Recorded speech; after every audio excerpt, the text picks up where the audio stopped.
बोलिए संत समाज की जय। सदगुरु कबीर साहब की एक साखी सुने। बंदी मनावे फल मिले, बंदी दे सो दे।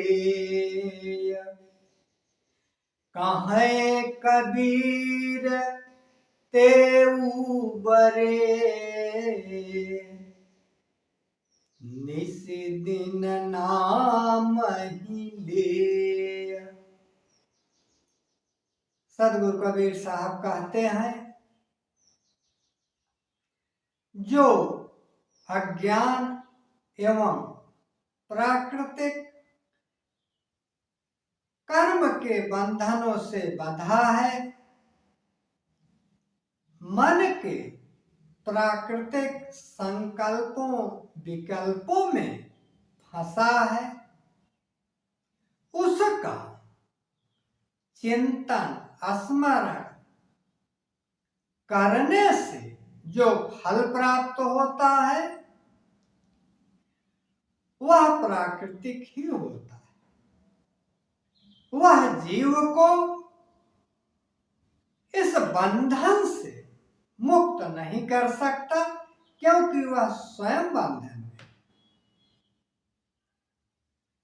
इन बंधनों से वही जीवात्मा मुक्त हो सकती है, जो रात दिन निरंतर सार शब्द परमात्मा में अपनी सूरत स्थिर किए हुए। बंधुओं, इस त्रैगुणी त्रिताप से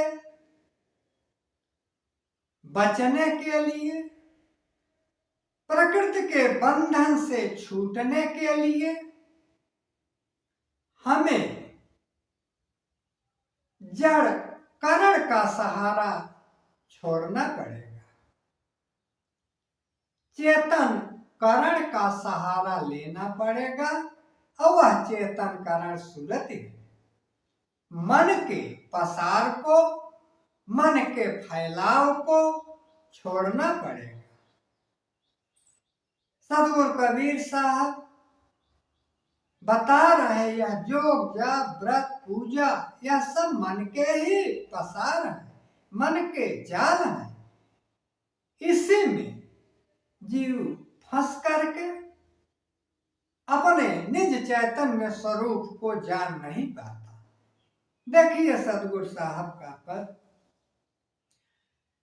योग जाप नेम व्रत पूजा, बहु पर पंचय पारा हो। जैसे बधिक ओट टाटी के, देवी स्वासय हारा हो। तो इस मन के जाल से निकलकर उस परमात्मा सत्ता, उस महाचेतन सत्ता की शरण लो, उसी में अपनी सूरत को विलय करो। बिना उसके जाने इस बंधन से छुटकारा मिलने वाला नहीं है। गोस्वामी जी ने भी लिखा, नेम धर्म आचार तप, योग यज्ञ जप दान, भेषज पुनि कोटिन नहीं, रोग जाई हरि जान। जब तक उस हरि यानी जन्म मरण के दुख को दूर करने वाला जो हरि, जब तक उसके स्वरूप की पहचान नहीं होगी, तब तक इस बंधन से मुक्ति होने वाली नहीं है।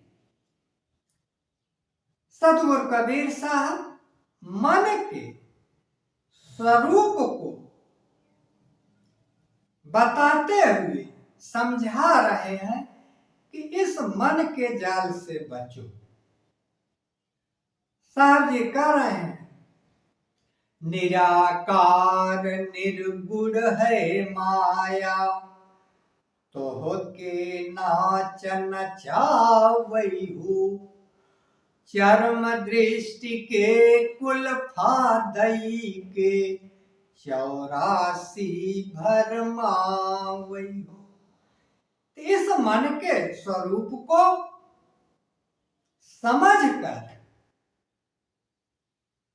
इससे मुक्त होने का प्रयास करो और किसी सच्चे भेदी संत सद्गुरु की शरण लेकर अपनी सूरत को उस सार शब्द महाचेतन सत्ता जो परमात्मा है उसी में विलय करो, उसी से अपना नाता जोड़ो, तब इस बंधन से छुटकारा मिलेगा और तुम्हारा कल्याण होगा। यही साहब जी का भाव।